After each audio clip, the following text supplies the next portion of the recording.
but we're trying to end on time. My name is Mark Hanis. I'm the moderator. I am not a candidate, in case people are wondering if I'm running for anything. It's news to me.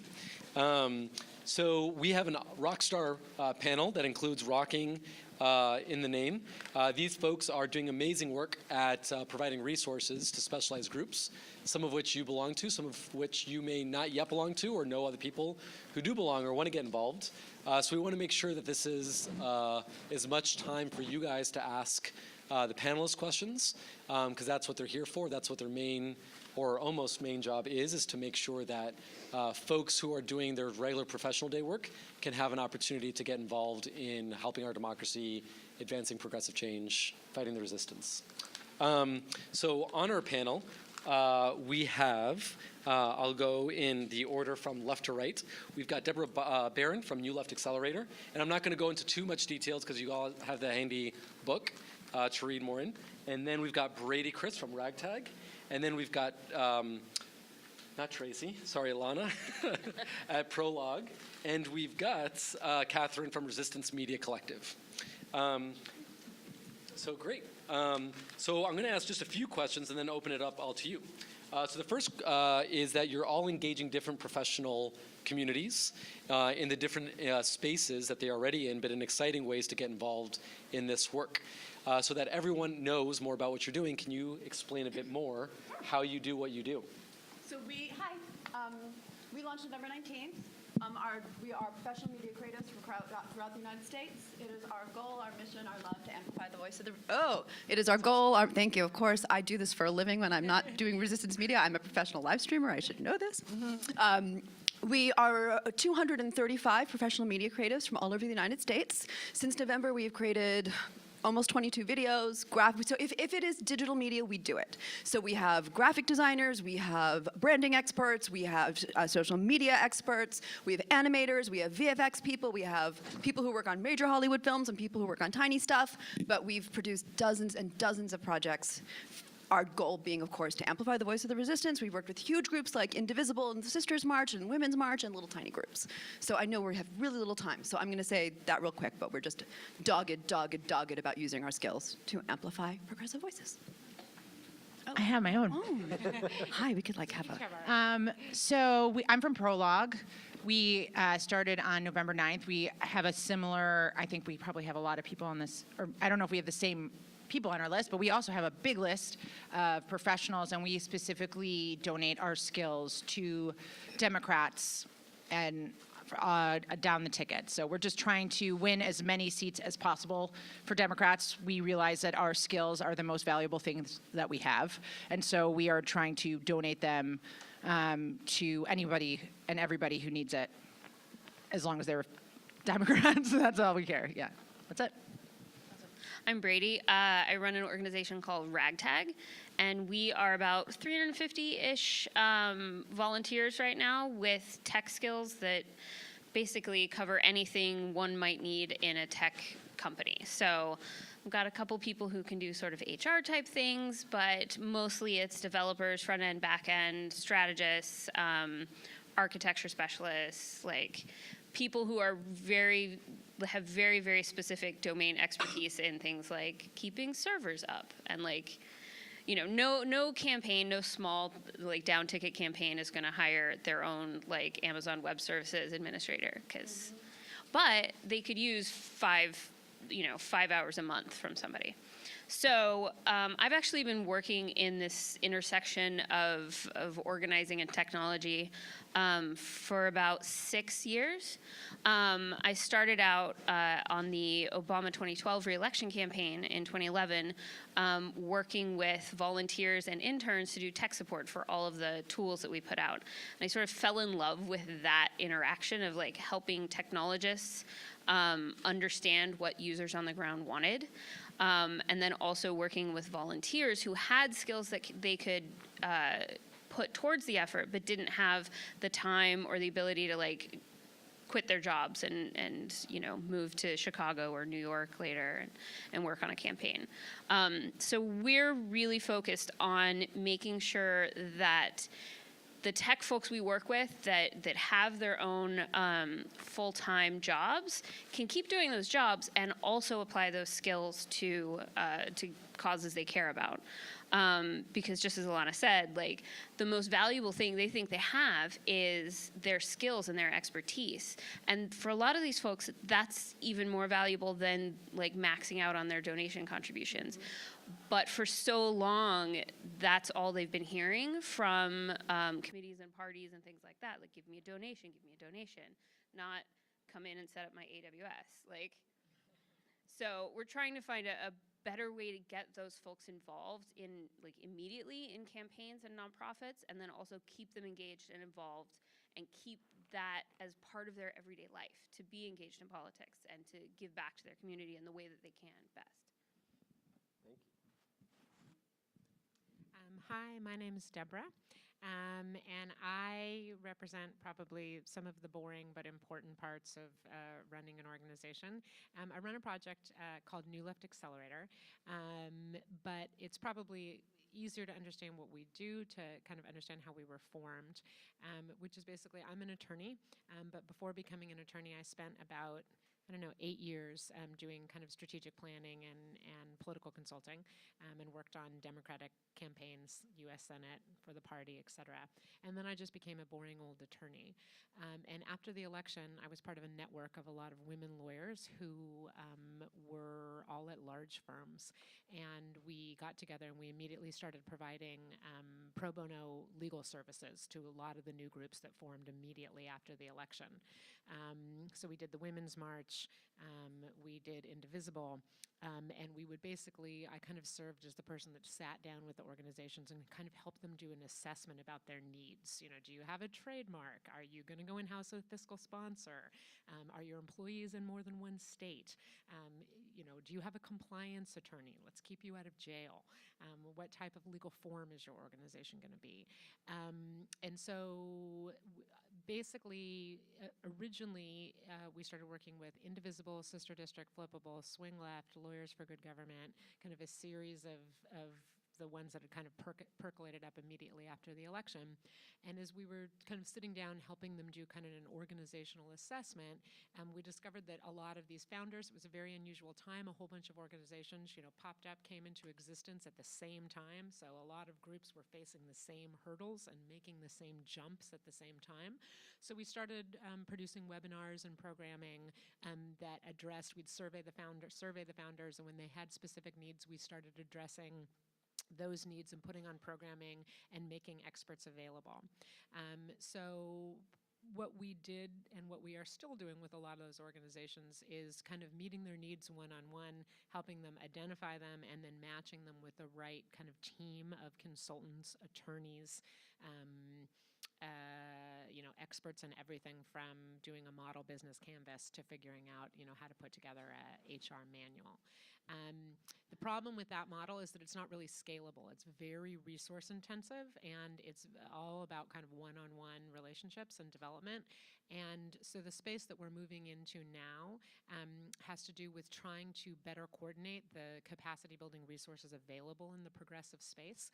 The progressive community, we largely support our organizations through 501c3s, so through nonprofit money, and through models like fiscal sponsors. And that tends to be kind of how we provide the backbone of support to the progressive left. That space doesn't work for political organizations. 527s can't be, if you're a political PAC, you can't be inside a fiscal sponsor. A lot of fiscal sponsors have relatively small C4 arms. And so there's a real kind of hole in figuring out how to provide resources to not only 501c3s, but to progressive organizations that are focused on winning back power.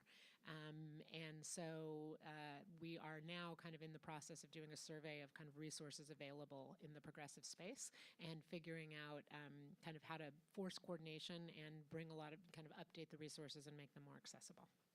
Thank you.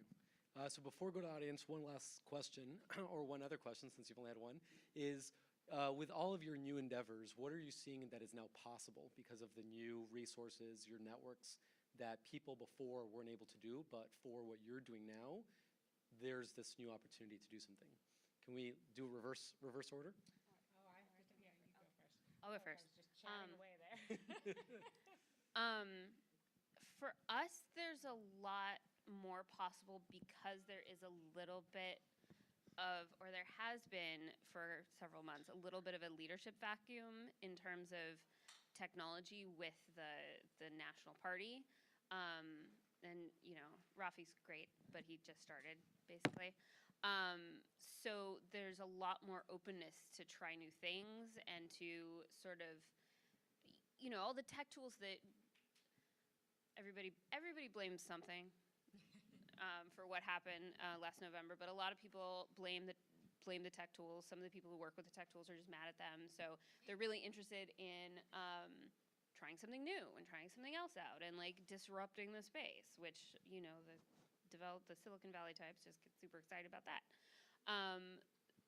So it's the fact that you know, there's a lot of individual movement building, new organizations starting up, and even the people in the establishment are just interested in trying stuff out. And for technologists especially, like, that's the sweet spot. People who are interested in trying something, seeing if it works, tweaking it, moving forward. I think that the opportunities are twofold. I think there's an opportunity right now for people with badass skills who have not been in politics, who have been using those skills to make corporations money, can now continue to do that and pay rent, but also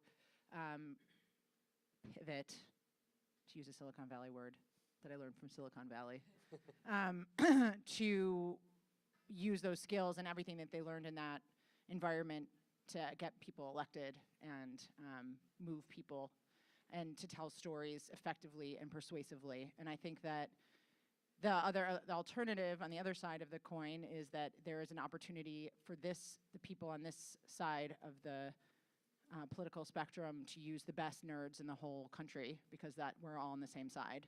So we're, you know, the best writers and the best artists and the best designers and the best tech people.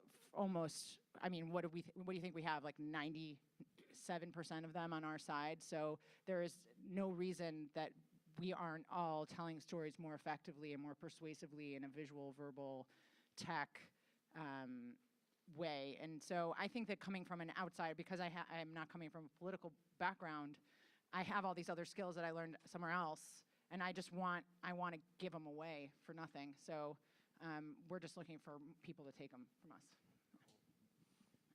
So maybe we do such similar things. I will say this, like in terms of back-end stuff, because I do a lot, me and my co-leader do a lot of the admin. Like there's all sorts of tools that help us with that, from Slack to Airtable to Pipedrive to all those things. That is really helpful. And I'm a total nerd about that stuff. When video began, when I got into video was technology. It was the same thing, so I was really involved in the startup world 10 years ago in New York, so I love that stuff. But when it comes to making a video, you're still going out into the field with your camera, and you're still like, those things, there's not a lot. Or doing a graphic, there's not a lot, I think, that has really changed. But I will say what the big change is, but it's a constant struggle, and anytime I go to, maybe struggle is not the right word, it is a challenge. And anytime I go to talk with other leaders, we feel this. Because someone has signed up on your volunteer list means they want to help. That doesn't mean they're available to help when you need them. If they are a creative, it does not necessarily mean they're going to work on someone else's project, because frankly, and I am a creative and was one for a long time, but I just have to be super honest, creatives want to work on their own passion projects. So I will say that I'm getting much, much better at pitching other people's projects to my creatives, but I would say that it's a challenge, and I don't sleep. The things I don't sleep about are community, because it's all about this too. So this is not about technology at all. Like the most important thing, and we keep talking about this everywhere, is like the reason my team is so productive is because I make us meet every Tuesday. And yesterday was the first meeting that I was not at, and they had it without me, and I'm so happy. But the reason that we keep going forward is because we have relationships. And I think it's vital and that is so old school, it's analog. But so it's the antithesis of what you're saying. But in terms of our small organizations, in terms of our party, there's actually, the technology's fucking amazing. Sorry, I cursed. And if we don't all get in rooms together and get to know one another, I think that we are missing out on the most important technology, which is talking face to face. Thanks. Deborah? Sure. Do you want to introduce? Okay. If you can answer, then Yeah, Traci sure, can sure. take both questions.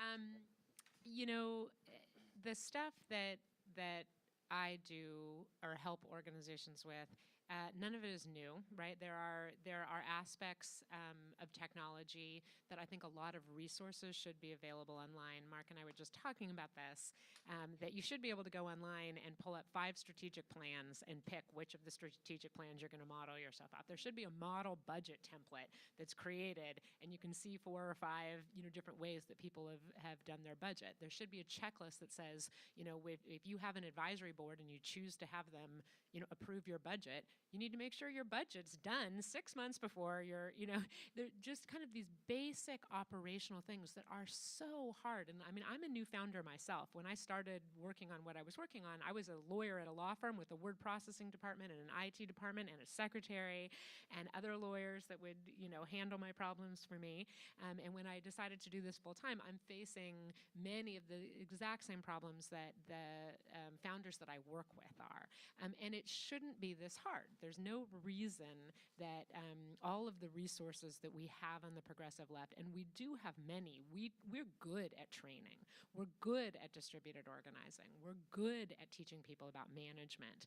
It's just very hard when you're starting an organization to find those resources. And so I think that there's a real need in this space to have a kind of a central clearinghouse where you can find models and just things that are really accessible. And then I guess I'm talking a little bit more about challenges than I am about kind of possibility. But I think the coordination is a real possibility, and that we need to figure out how to think about the model under which we provide resources differently. We need to get outside of the box that basically we fund entirely through a C3 structure, and we really need to fund. The right does a fabulous job of well-resourcing and supporting with legal support and CPAs and all the kind of, and attorneys, all the complex thinking you need to do to really run effective political organizations in today's kind of world of regulation and fear about, it's a kind of a fearful environment to be playing in politics. And if we don't figure out how to make those resources better, folks aren't going to survive, or they're going to face, the reasons why groups fails they're not secret, right? They're unable to capitalize on opportunity. They face legal problems. They're unable to take the time they need and find the experts they need to actually put together a long-term plan. So they're moving beyond their nose to plan for 2 years and 5 years out. And those support structures, none of that is rocket science. And we just need to figure out a way to make that more available and to make it available outside of the 5C structure. And I do think that is probably needs to be driven by funders to some degree. The fiscal sponsors need to have better programming, and they need to coordinate more effectively. And I think funders need to put money into coordination. And I think we need a separate pool of money that supports political organizations, right? That's not tied to the foundation world. Because the legal work to stay out of trouble when you're running a national operation that also plays in state races, it is incredibly complex and incredibly expensive, and so many groups are doing that. We need to figure out a way to more effectively scale and make those resources available. So I think that there's a real change, a real possibility to think about the way we resource and support our most promising activists. And a piece of that really also has to do with diversity and inclusion, and that if you happen to have lawyers in your network, you're in a much better situation to stay clean on the clean line. And a lot of organizations doing some of the most effective work come from communities where they don't have access to the attorneys and the CPAs and all of those professionals. And so I think that there's also a real opportunity now to figure out how to move those resources into more underserved communities. And then I think the final thing I would say is that it is, and she touched on this, it's very difficult to manage effective volunteer relationships. It takes a lot of time to, even when we get some of the kind of best consultants to work with the new organization, maybe they put together a plan that the new organization can't implement because they don't have the staff, or the new organization doesn't understand that they ask for things that they don't understand they can't implement. Or they want a plan for 5 years and the organization really can't see past, we have to handle our funding first. So, we could have the best strategic plan in the world, but we're not going to be here in 5 years, so what's the point of planning for it? And so being in the middle and spending the time to really help consultants work with new founders is a very time-intensive, you can't just put that in a box. And so we need to make sure that, as we're keeping people engaged, that we're monitoring that relationship and making sure that the resources we are providing are both what the activists and founders need, but also that the new professionals that are coming into this space are having a positive experience and are, that we're reaching back out to them and making them feel connected and appreciated for the work that they're doing, and really kind of have a feedback and a loop that helps maintain those relationships. And so that's part of the problem with scaling. I think everybody on this stage spends a lot of time just managing relationships between people, and that's not always well resourced. Great. So Traci, speaking, there's lawyers invoked many times in what Deborah said. Can you answer 2 questions really briefly, because we only have about 10 minutes to leave audience Q&A. How do you do what you do, so folks know the amazing work that you're doing, and what are new opportunities you see thanks to the great work that you're doing? Thank you.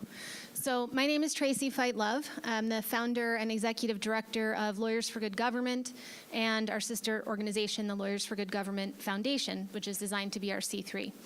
For some context, there are about 1.2 million lawyers in the United States today, and we have about 125,000 lawyers and legal professionals in our group. The group came together very quickly. I started a Facebook group on November 9th that I hoped would attract 100 to 200 lawyers to help with protecting rights and strengthening democratic institutions, and instead we had 100,000 within the first week. So you were talking about the challenges of managing volunteers. Try that one on for size. So it was a challenge, but in thinking about how we could make a difference, one of the most important things for us to do was take a look at what is already being done. We don't want to duplicate efforts, and we don't want to do things in a way that's inefficient. And where are the gaps that we can fill? So just to give you an idea of the kinds of programs we're focusing on now. We are focusing on 2 general types of programs. The first is rapid response on the legal front. So examples of that would be in response to the Muslim ban, we mobilized about 2,000 lawyer volunteers, many of whom went directly to airports, others of whom helped coordinate with immigration groups all over the country. In response to the announcement that DACA was being rescinded, we had 5,400 lawyers located in 48 states across the country, plus DC, sign up to help DACA recipients submit their renewal forms before the October 5th deadline. We trained 1,500 of those lawyers in a 72-hour period through 3 online webinars. So that kind of being able to rapidly mobilize lawyers to take what I think they call in the tech world massively parallel action, right? So all of these people working at the same time on the local level, but coordinating at the national level. So that's what we mean by rapid response. One of our partners on the immigration front said our ability to mobilize that number of lawyer volunteers in that period of time was a game changer in that space. And our ability to do the same thing in other issue areas, I think will also serve a similar function. So that's the rapid response. The other half of that equation is what we can do proactively. On that front, we are establishing what I call early warning systems. So imagine that all over the country, every day, there are constitutional rights violations, there are human rights violations, civil rights violations happening, and most of those go unnoticed. No one keeps an eye out for them, and occasionally something ends up being discovered and taken to court. One of the questions I get very often is, what lawsuits are you bringing? Which is a reasonable question because we're a group of lawyers. But the answer is, we're not bringing lawsuits as an organization. There are a lot of great nonprofits that have been doing that kind of work for ages. What we are doing is building a network of lawyers. When it comes to voting rights, we are putting a lawyer in every county in the United States, that's 3,144 counties, to actively monitor local election boards and to report back. We're creating a national database that will become the most comprehensive source of information available about voter suppression tactics happening at the local level. So that's what we can do in order to funnel information and then partner with organizations like the Lawyers Committee for Civil Rights and the Voting Rights Institute so that they can do their job more effectively. Can't bring a lawsuit if you don't know what's going on. So those are our two main goals. We also are providing other services, but I know we only have a few minutes left. So that hopefully gives you a high level. Thank you so much. Wow. Amazing panel. We've got about 5 minutes left to stay on track to be able to answer your guys' questions. So if you have a question, I'll point. If you can say what your affiliation is and your question, and panelists, if you can keep it brief so more people can ask questions, that'd be great. Thanks. My name is Warren. I'm a developer from San Diego, and I'm really interested. I think this is a question for Brady. I'll try and keep it really quick. I'm really interested in the tech activism that's come out since, especially November. There was that group called Debug Politics that's been doing hackathons, Progressive Hack Night in New York City. There's the Progressive Coders Network, which is a lot of mostly Bernie affiliated folks. There's also, I think, similar to Ragtag, maybe distributed volunteers doing different projects.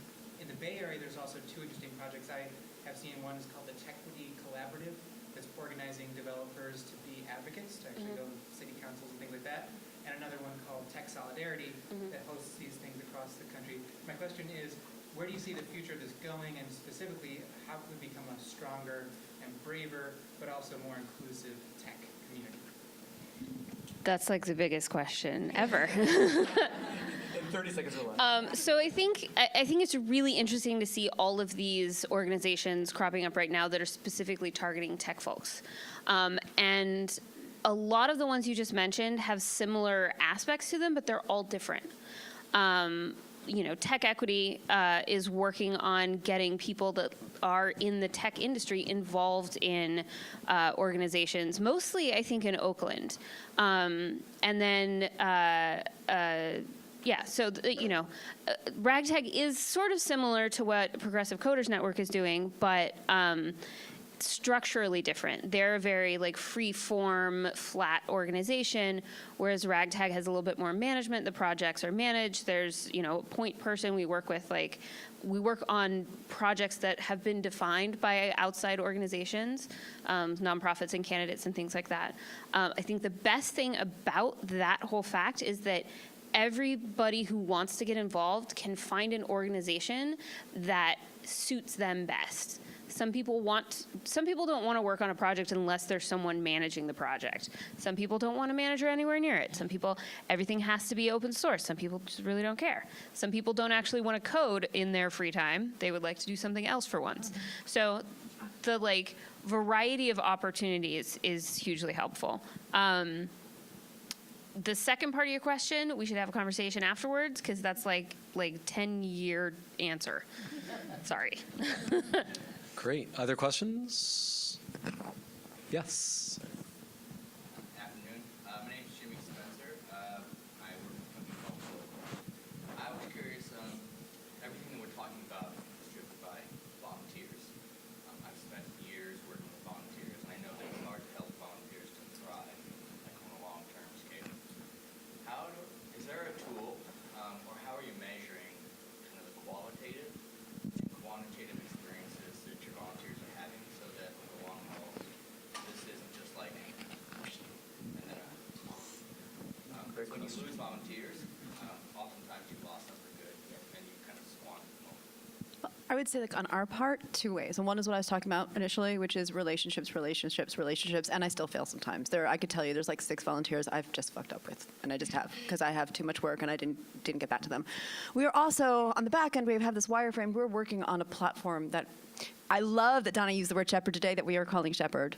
That shepherds projects from both the creative standpoint and the org standpoint, from the very, very first brief through distribution, so that we have both an automated and an in-person way to keep both the creative engaged constantly, and ways to keep that creative, like build community, community, community. So keep them engaged constantly, but also make sure these organizations, which we've worked with a ton now, they do not have the capacity or the knowledge. Even if you give them the best video possible, which, oh my God, took 3 months longer than it should have. Then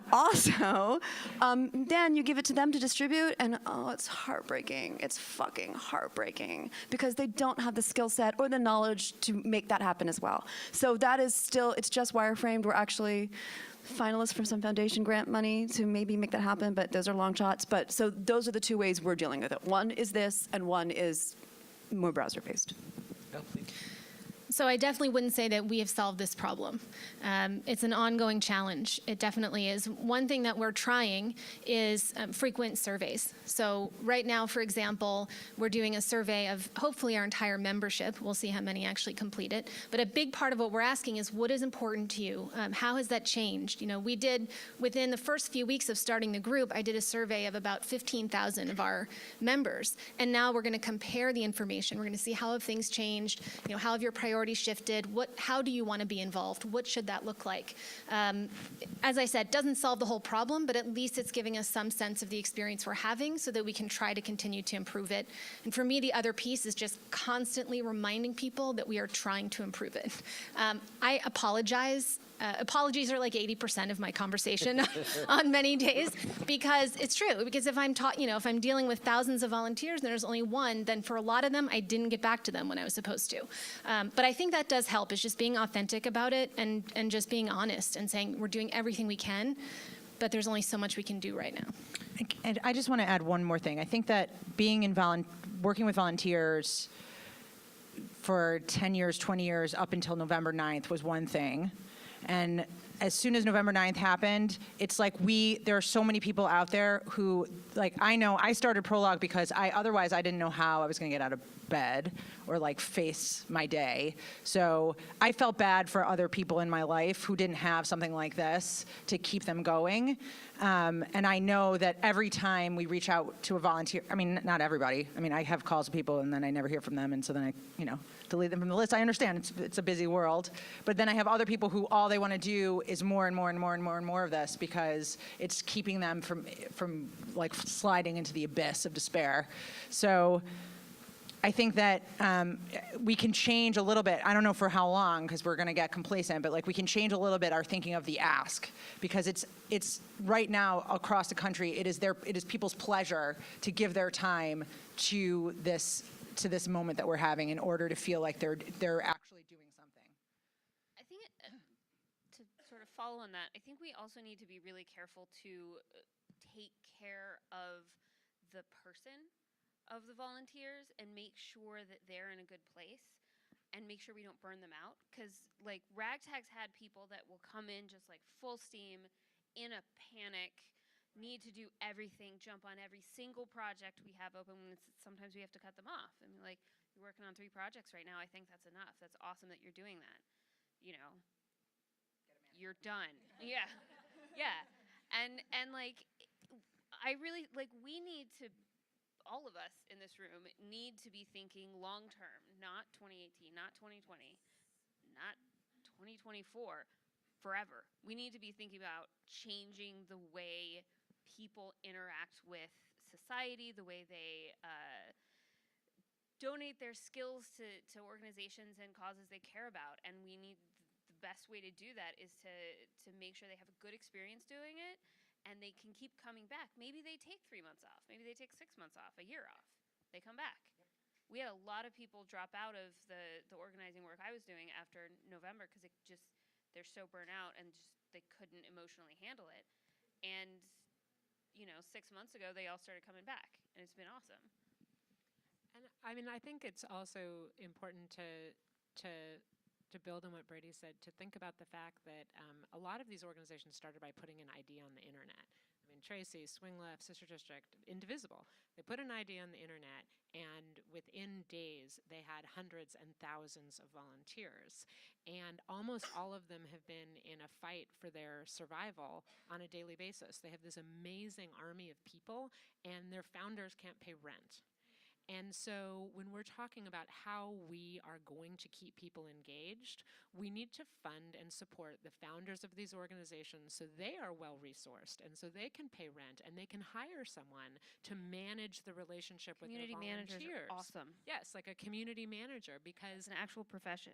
I mean, almost everyone, all of the groups I work with, I do some work with Brady, I do some work with Traci, almost all the groups we work with have amazing founders who are, it's amazing to me that they haven't burnt out yet, and there is no way that people are able right now to take care of themselves, let alone the hundreds of thousands of volunteers available to them. And so I think one of the things we really need to do is make sure that the people who have the 100,000 volunteers at their disposal are resourced enough to care for those volunteers. And I mean, you know, money doesn't solve every problem, but it is definitely an important part of this equation. It does not take much to keep most of these organizations alive, at least through 2020, and we should not be having the funding challenges that we're having right now. And I was going to make a joke, which is that 45 makes it easy for us to not burn out. Every frigging that's not day. true though. We're still people. We're still like people. People get tired. Right now. But Yeah, but like that's a real thing. Like you can't be fight or flight 24 hours a day for 4 years. That's the scariest part of it. But I did want to say, going back to your question a little while ago about the like diversity aspect and intersectionality and all of that. That is a really hard thing to do right when you don't have funding. Yes. Because right now, the resistance is white women. Yep. I'm not going to say any age range, but because those are the people who can afford to not make money, who have the resources, who have the support systems, things like that. We need to fund organizations like this so they can pay people who have to make money to live and have families to support. And this is my big question about that. We've all been having this conversation for months and months and months, and I'm not seeing an answer. So I'm glad we're asking the question. Where's the answer coming from? the answer is just money. I don't know who's got it. All right. It's on looking at me, Go Brady. to Changemaker and fund our project. Awesome. All right. So on that note, we're over time. We want to make sure that the next events are happening on time. So please join me in thanking these rock star women at leading the resistance.